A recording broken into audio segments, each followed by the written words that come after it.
Good morning. আমাদের দিনরাত্রির নতুন আরেকটি ভ্লগে আপনাদেরকে স্বাগত। আশা করি সকলে ভালোই আছেন। নতুন বছরের শুরুতেই যে এত টাকা লস হয়ে যাবে আমরা কল্পনাও করতে পারিনি। প্রায় বছর খানেক অপেক্ষা করেছি, তারপরেও সেই লসটাই হলো। ওই যে কথায় আছে, কপালের ফের। যদি আপনার কপালে দুঃখ থাকে সেটা হবেই আপনার সাথে, কেউ খণ্ডাতে পারবে না। আমাদের হয়তো তাই হয়েছে, যাবার ছিল তাই গেছে। যাই হোক, এখন তো ভালোই আগে দিনটাকে শুরু করি, আর ব্লগের সাথে থাকুন, আপনারা সবটা জানতে পারবেন। আপনাদের সাথে আমি সব কিছু শেয়ার করে নেব এই ব্লগে।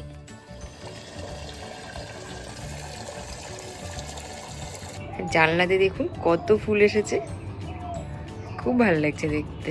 পিটুনিয়া ফুলের তো অনেক কালার, তার মধ্যে স্ট্রাইপ কালারটা না আমার বেশি পছন্দের। সাদা লালের একটা স্ট্রাইপ আমাদের কলেজের ছাদ বাগানে আছে, অসম্ভব সুন্দর লাগে। এই দেখুন কত স্ট্রবেরি হয়েছে। জানি না সবগুলো সমানভাবে বড় হবে কিনা, 15-20টা তো হবেই মনে হচ্ছে। দারুণ লাগছে কিন্তু, তাই না? এখনো ফুল হচ্ছে, সব ওই সূর্যের দিকে মুখ করেই ফুলগুলো ফুটেছিল, আর ওই দিকেই সব ফলগুলো একসাথে ধরেছে।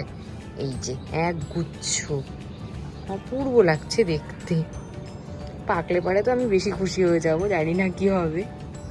একজন বলেছিলেন এর নিচে একটু কার্ডবোর্ড দিয়ে দিতে, বা ওই যেগুলো কাগজের বোর্ড হয় সেগুলো দিতে, প্যাকিং পেপার। তো সেটা আমি দিইনি, ভিজে যাবে আবার পচে যাবে, তাই আমি এইটা দিয়ে দিয়েছি। আমার মনে হয় এটা তো কাজ হবে, দেখা যাক কি হয়।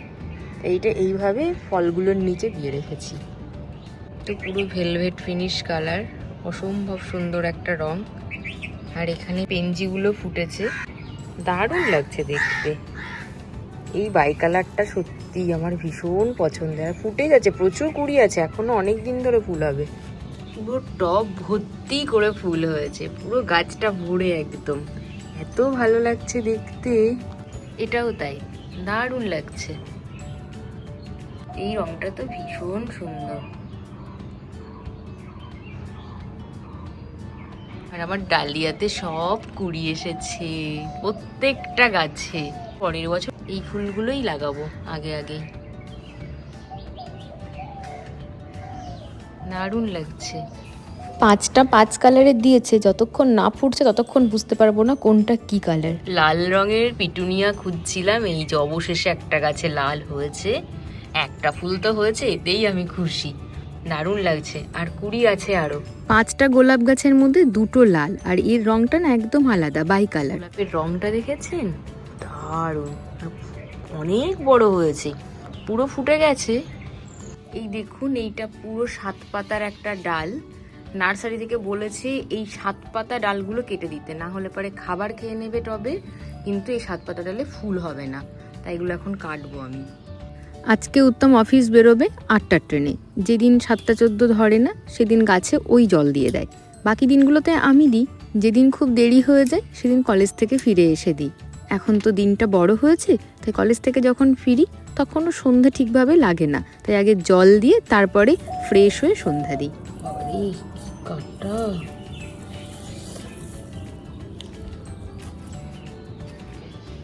এই দেখুন সব কিরকম, ওই জঙ্গলটাই ফেলে দিই।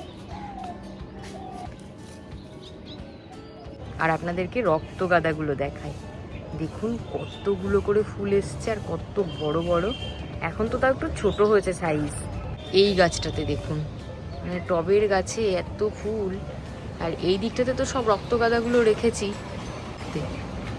মানে কটা রক্ত গাঁদা রাখলে পরে কি হবে, ওই বড় গাঁদাগুলো শেষ হয়ে গেলে তখন এই গাছগুলো ফুল দেবে।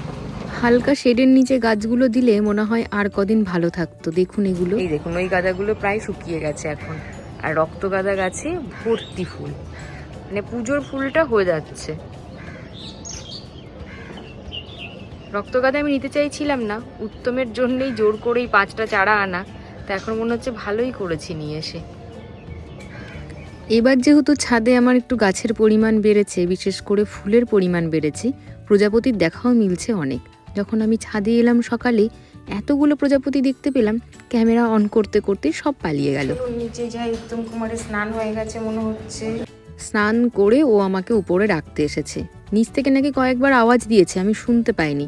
ছাদের একেবারে ওই কোণার দিকটাতে ছিলাম তো বুঝতে পারিনি। ওর খাবার দিয়ে দিয়েছি। গত দিনের একটু পোলাও আর আলুর দম ছিল, ওটাতেই ওর হয়ে যাবে। আর আমি আজকে ইউনিভার্সিটি যাব, আমি মায়ের বাড়ি থেকে যাওয়ার সময় খেয়ে যাব। আসলে মা আজকে খেতে যেতে বলেছে।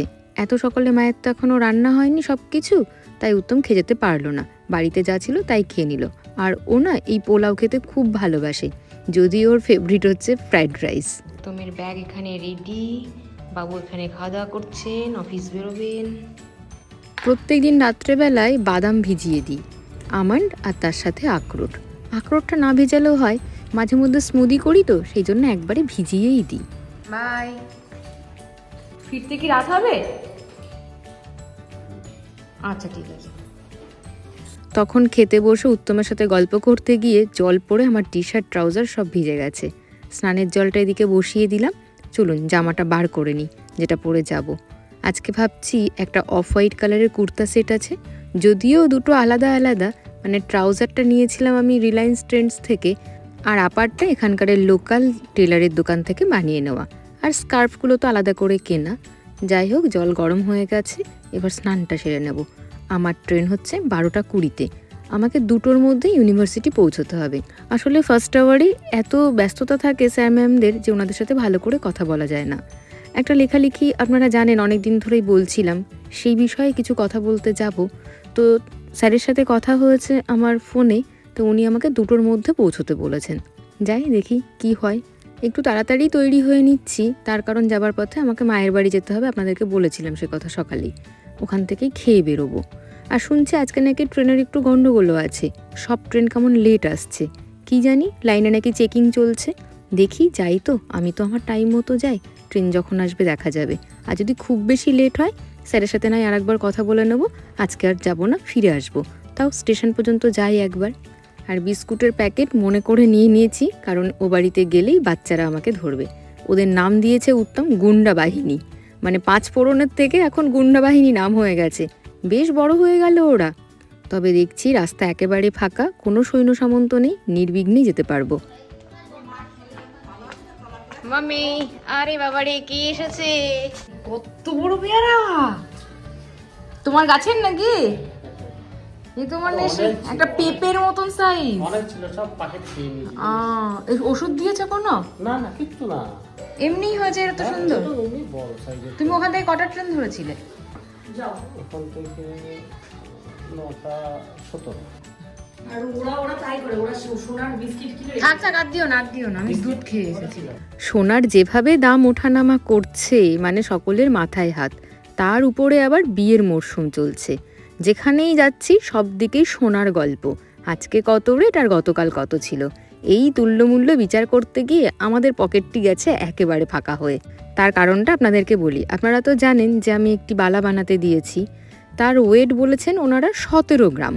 ভেবেছিলাম যেদিন বালাটা ডেলিভারি নেব সেদিন বিস্তারিত আপনাদের সাথে আলোচনা করব, কিন্তু এমন লস খেয়েছি আমরা, যার কারণে না বলে আর পারছি না। যাই হোক, সে কথায় পরে আসছি। আর এদিকে দেখুন, সত্যিই ট্রেনের আজকে গন্ডগোল। 2খানি ট্রেন 2টি প্ল্যাটফর্মে দাঁড়িয়ে রয়েছে। ভাবছি আধ ঘন্টা বসে থাকি, দেখি কি হয়, তারপরে না হয় বাড়ি ফিরে যাব। একটি ট্রেন তো চলে গেল দেখলাম, আর একটি এখনও দাঁড়িয়ে রয়েছে। আর এখন তো প্রায় দুপুরবেলা, লোকজনের খুব বেশি ভিড়ও নেই। আবার এখানে দেখুন মেল ট্রেন যাচ্ছে এদিক দিয়ে, মানে এর টাইম কটায় ছিল আমি তা জানি না। আর এদিকে যে লোকালটি দাঁড়িয়েছিল সে চলে গিয়ে এখন আবার এসি যে লোকালটি রয়েছে সে এসে দাঁড়িয়ে রয়েছে। এই জীবনে কোনো দিন বাতকুলাতে স্টপেজ দেয় না, তার কারণ তো স্টপেজ নেই, সেই জন্যেই। তবে আজকে সে দাঁড়িয়ে রয়েছে, তার দরজাগুলি বন্ধ, ওঠার কোনো উপায় নেই। আর উঠলে তো ফাইনও করবে, তাই না? অবশেষে আমার ট্রেনটি এসেছে। আধ ঘন্টারও বেশি আমি বসে আছি, প্রায় 40 মিনিট। আমাকে যেতেই হবে, আজকে না গেলে আমার আর সময় হবে না, সেই জন্যই যাচ্ছি। যেতে যেতে যে কথা বলছিলাম সেই কথায় আসি। সোনার দাম, আমরা যেদিন অর্ডার করেছিলাম সেদিন 10 গ্রামের টাকাটা আমরা পে করে দিয়েছিলাম, আমাদের 1,48,000 করে পড়েছিল। তারপরে দুদিন যেতে না যেতেই 1,65,000 হয়ে যায়। তার আগে নাকি একদিন 1,71,000 হয়েছিল। এবার দাম এত ফ্ল্যাকচুয়েট করছে, তো উত্তম বলল যে চল আর 4-5 গ্রাম কিনে নেওয়াই ভালো, যদি দাম 2 লাখ ছাড়িয়ে যায়। সেই করতে গিয়ে আমরা আরও 5 গ্রাম সোনা কিনে নিয়েছি 1,65,000 করে। তার পরের দিনই এত নেমে গেছে, অ্যান্ড এখন তো মনে হয় 1,40 করে। 1,38,900 এসেছিল মনে হয়, না 1,39,900 এসেছিল, এরকম কিছু দাম। তো আমরা ভীষণ লস খেয়েছি, মানে বড্ড মানে বুকে ব্যথা বলতে পারেন। উত্তম বলছে বাদ দে, ব্যবসা করতে গেলেও তো মানুষের কত আপ অ্যান্ড ডাউন আসে, এত চিন্তা করে লাভ নেই, যা হবে দেখা যাবে। তবে সোনার দাম বাড়বে আশা রাখছি, আমাদের এতটা লসও হবে না। আবার এখন যা খবর শুনছি তাতে করে শুনছি নাকি 70,000-এ চলে আসতে পারে সোনা।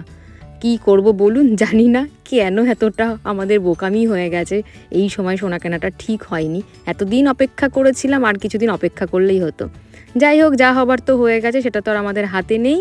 এখন আমি বিশ্ববিদ্যালয়ে এসেছি, দেখলাম বিশ্ববিদ্যালয়ে বেশ জোর কদমে কাজ চলছে। আর আমি বেশ কদিন আগেই বিশ্ববিদ্যালয়ে এসেছিলাম, বেশ কদিন আগের ব্লগ এটি, আমার এডিট করা হয়নি বলে তাই আপলোড করতে পারিনি। তখন আমাদের রিইউনিয়নের জন্য জোর কদমে প্রস্তুতি চলছিল এডুকেশন ডিপার্টমেন্টে।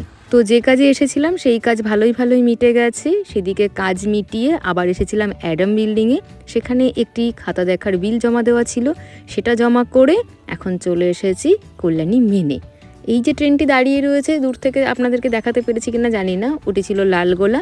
আমার একেবারেই ইচ্ছে করছিল না দৌড়ে দৌড়ে ট্রেন ধরতে, কারণ আমি ভীষণ টায়ার্ড। সেই কারণে আমি স্টেশনেই কিছুক্ষণ বসে থাকলাম, 20-25 মিনিট বসে থাকার পরেই আমার ট্রেনটি এলো কৃষ্ণনগর লোকাল, মানে মাতৃভূমি। তাতে করে আমি খুব শান্তি করে এসে পৌঁছলাম বাতকুল্লাতে। উত্তমে নিতে আসার কথা ছিল, কারণ ও বলেছিল চলে আসবে আমার আগেই। তো আসতে পারিনি দেখে আমি হাঁটা শুরু করি, তারা মাঝপথেও আমাকে পিক করে। ফেরার পথে বাজারে কাজ সারতে গিয়ে বেশ দেরি হয়ে গেল। এখন ঘড়িতে বাজে 9:30, বাড়ি এসেছি। আগে ভাত বসিয়েছি, উত্তম বলেছে ভাত খাবে, কারণ কালকে ওকে 7:14 ট্রেন ধরতে হবে, আর কাল হয়তো ও বাড়ি ফিরতে পারবে না। সেই কারণে ভাত আমাকে বসাতে হলো, আর যেহেতু দেরি হয়ে গেছে, নাহলে আমাকে ভাতটা বসিয়ে দিই, ভাত এদিকে হতে থাকুক, তারপরে আমি ফ্রেশ হয়ে নেবো। এমনি বাইরে থেকে এসে হাত পা ধুয়েই আমি কিচেনে এসেছি, আর সবসময় তাইই করি। ভাত বসিয়ে দিয়েছি, আর ডাল আছে, আর একটু তরকারিও আছে, আর আলু সেদ্ধ দিয়েছি। ও আলু সেদ্ধ খেতে খুব ভালোবাসে, আর ও গ্যারেজে গেছে গাড়ি রাখতে, ততক্ষণে আমি ফ্রেশ হয়ে নিই, চলুন যাই। ফ্রেশ হয়ে নিয়েছি, আর এদিকে দেখছি ভাত ফুটেও গেছে, আর বেশিক্ষণ লাগবে না, আর 5 মিনিট মতন সময় লাগবে। আর পাশাপাশি ডালটাও গরম করতে বসিয়ে দিয়েছি, আর দেখছি উত্তমও চলে এসেছে। হলো, রেখে এসেছো গাড়ি? ওটা কি হলো? হে ভগবান, ঘরে তো কত গামছা রয়েছে। বাহ, সুন্দর দেখতে গামছাটা। বাংলাদেশেরই গামছা। তাই? কত নিল গামছাটা? খুব ভালো কাপড়টা। ছোট গামছা নিলে হতো না?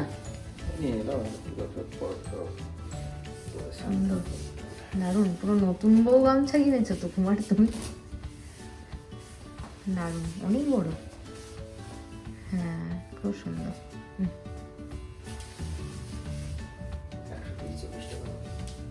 দামটা বলেনি?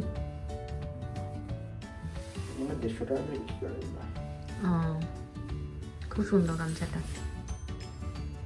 গরম ভাতে আলু সেদ্ধ, ঘি, ডাল, আর রয়েছে একটা নিরামিষ তরকারি, সব দিয়ে হয়ে যাবে। খেতে খেতে বলি উত্তম কুমার আর আমি দুজনে মিলে কত টাকা লস খেয়েছি। দুদিন যেহেতু দুরকম দামে কিনেছি, তাতে করে যতটা লস হয়েছে, মানে মজুরির টাকাটা হয়ে যেত যতটা লস হয়েছে আমাদের। কিচ্ছু করার নেই, আমরা প্ল্যান করেছি যে যদি 70,000-এ বা 1,00,000-এও নামে, তাহলে আরও কিছুটা সোনা কিনে নেবো, তাহলে গায়ে একটু সহ্য হবে। আমাদের সাথে যা ঘটে গেল এই সোনার দাম ফ্ল্যাকচুয়েট করাতে, আপনাদের কারোর সাথেও ঘটেছে কিনা কমেন্টে জানাবেন কিন্তু। তবে এটুকু বলি, লাস্ট যখন সোনা কিনেছিলাম তখন 65 করে ছিল, বেশ কিছুদিন আগের কথা। তখন বেশ কিছুটা সোনা কিনেও ছিলাম, ওটুকুই আমাদের সান্ত্বনা যে অনেকটা কমে কিনেছিলাম। এখন অনেকটা দাম যদি লসও হয়, ওই গড়ের সমান হয়ে গেল। যাই হোক, খাওয়া দাওয়ার পরের দায়িত্ব উত্তমের।